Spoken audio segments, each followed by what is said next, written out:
Hey all, here OS Reviews. You're watching our video unboxing and first impressions look at the Xiaomi Redmi 5 Plus.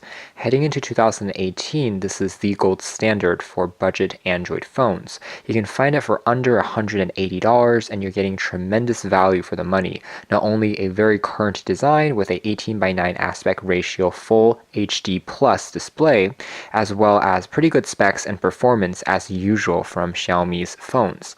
So it's the latest installment in the Redmi series, and it has, again, that very elegant, slightly stretched aspect ratio that was introduced by the like of LG's G6 and the Galaxy S8, and it's been very popular lately.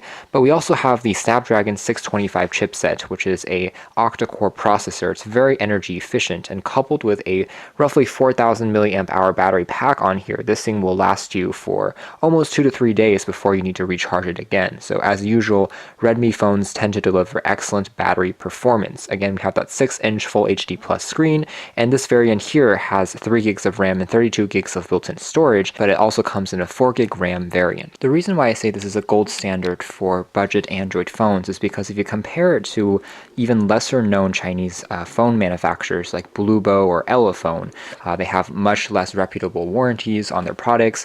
They have very similar specifications as far as display resolution, memory, processing power. They're using MediaTek. This one has a Snapdragon, which is faster, and yet the Redmi 5 Plus is in many cases cheaper than the competitors. So not only are you getting a phone that has a more reputable manufacturer behind it, but also better specs, which again makes it that tremendous value. It also has an included TPU case, which is acrylic and it's transparent, a very nice extra. It wasn't included with the Redmi 4X that we reviewed a few months ago.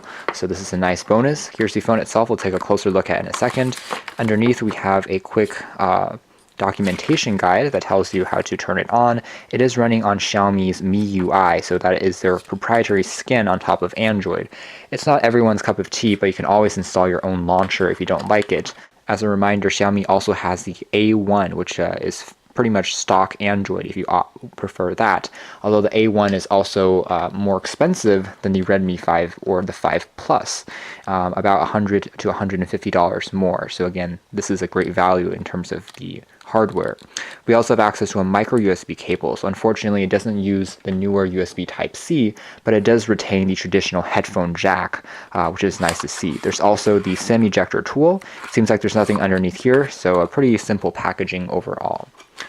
Taking a look at the design of the phone first, again, we just have a very simple sticker that tells us our ESN number, and this is a dual SIM phone as usual. For a Redmi device, it has a very traditional look. If you've seen any other Xiaomi's Redmi series, which is more of their budget line of phones, you'll know what to expect here. The phone has a very solid aluminum construction, but the top and the bottoms here are made out of plastic, and therefore the antennas to have better reception. So it doesn't have dual cameras on this particular phone, but as a whole, it should still capture pretty decent shots. The top also has that 3.5mm headphone jack, an IR blaster, which allows you to control televisions, air conditioners, and the like.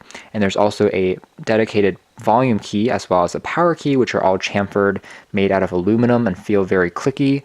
The bottom also has, again, that slightly older micro USB for charging.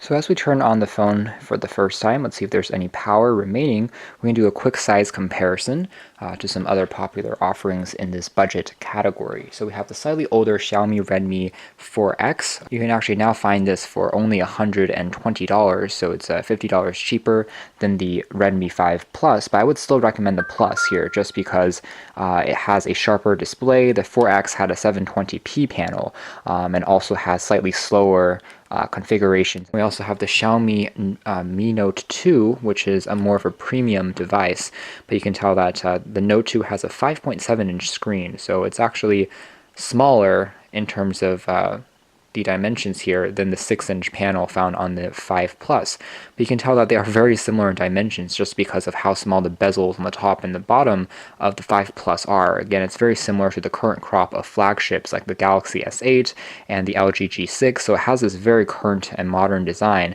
that minimizes the footprint. Also, this phone here is wider just because it had that older aspect ratio. Right, so we are greeted to the MIUI 9. It seems like global stable ROM right out of the box. So we're going to click on the language settings, and first impressions of the display again seems to be pretty responsive. We also have these virtual on-screen keys for going back home, back, and menu. We'll choose the default launcher path theme for MIUI 9, and it seems like the setup is now done, so it's loading everything. The font size seems a little bit small. Another thing I'm noticing again is the rounded corners on the display, just like again on many flagships these days. It doesn't really do anything in terms of features, but it just has slightly rounded edges, and it gives you the sense that there's been a bit more of attention to detail put into the construction than on a typical device. There's also a notification light, so it seems like it's still loading everything for the first time. And it doesn't seem like there's a very easy way to peel off this film on the front, but let's go ahead and remove that.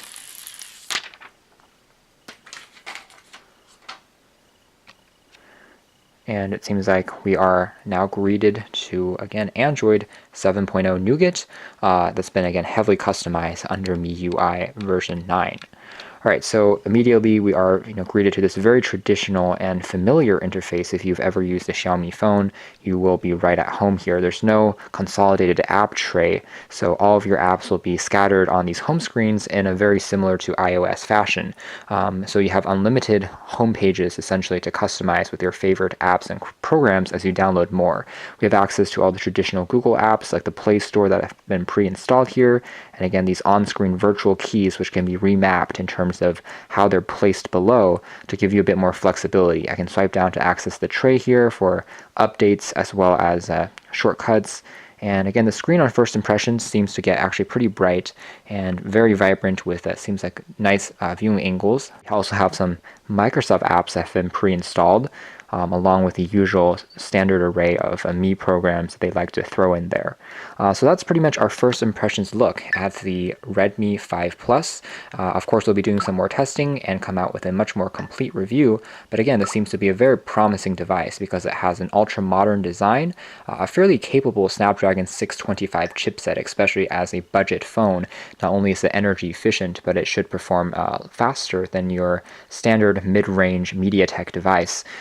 So again, it should give you a good balance and overall value for the money. So be sure to stay tuned for our complete review coming out soon, but for now, this has been our video. Thanks for watching here at OS Reviews. That's just been our unboxing and first impressions look at the Redmi 5 Plus.